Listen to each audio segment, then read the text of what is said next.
Hi everybody, this is Avrohom Czapnik from the Jewish Learning Exchange. I hope you and yours are well. Our heart breaks for the terrorist tragedy in Australia. May the Almighty comfort the mourners and heal the injured and comfort the entire Jewish people. This week's Shabbos is a very special Shabbos. It has take out 3 Torah scrolls, one for this week's Torah portion, Miketz, another one for Rosh Chodesh, the new month, we're beginning the month of Teves, and 3 for Hanukkah.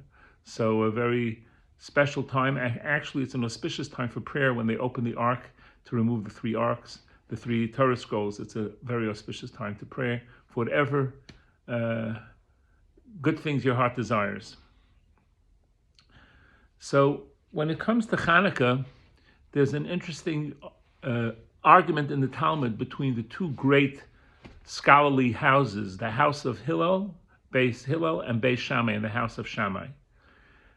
Hillel says that the way we light the Chanukah menorah is the first night we light 1, second 2, 3, 4, 5, 6, 7, 8. Shammai says the opposite. First night we light 8, 7, 6, 5, 4, 3, 2, 1. Now, as you probably know, the halacha is Jewish law follows the way of Beis Hillel, where we light 1, 2, 3, 4, 5, 6, 7, 8. And there are many interesting things which we're not going to get into now about why these 2 differ. But I'd like to share one idea according to the house of Hillel, and that is the power of one little light, and the power of one little good deed, and the power of one action. And one, it leads to others. You know, 1 goes to 2, 2 to 3, right? But also there's a power of a little thing that we don't even know. There was a great rabbi, Rabbi Meir HaKayin Kagan, the Chafetz Chaim. His works are studied throughout the world. He wrote many Jewish law works, the Mishnah Brura, as well as the Sefer Chafetz Chaim, the work, his monumental work and why he's named Chafetz Chaim, on not speaking ill about other people.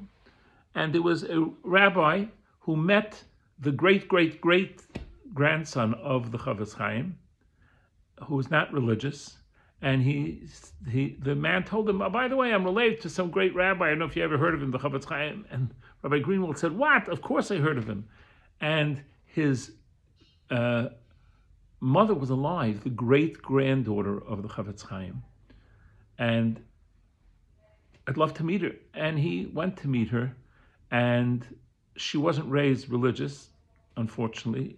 Again, the great-granddaughter of the Chafetz Chaim, which is sad. But he asked her, do you remember anything about your grandfather? And she said, yes. I met him a few times, and he asked me, what am I doing? What am I studying?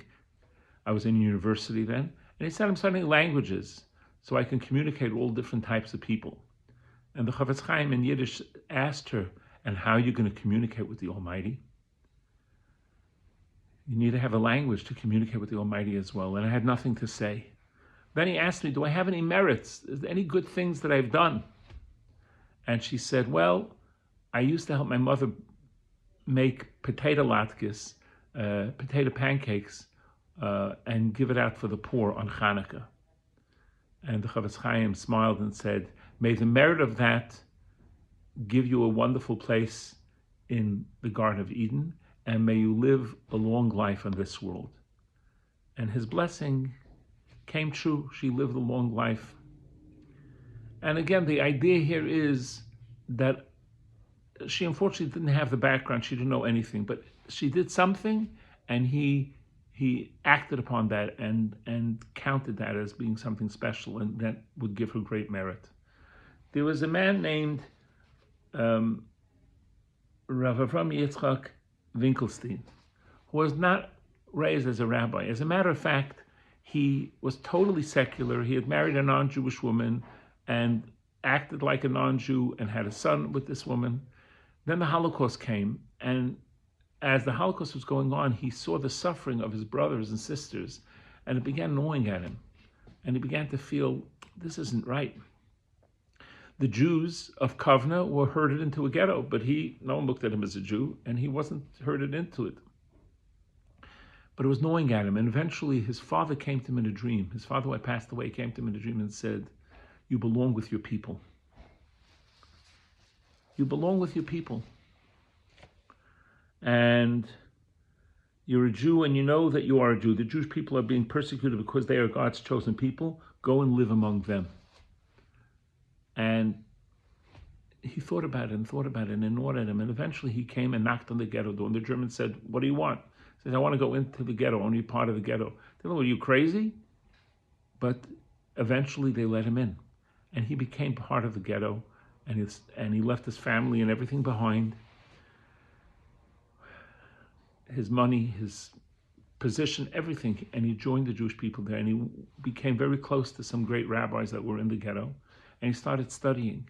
And he started doing acts of loving kindness. He'd go around and collect food so he could give other people who had less some food. And he made a soup kitchen. And he survived the war, and he started working with orphans. And he started trying to save Jewish children that were unfortunately dropped off in churches for the parents trying to hope they'd be saved, and trying to save them to get them out of the clutches of Christianity and the church.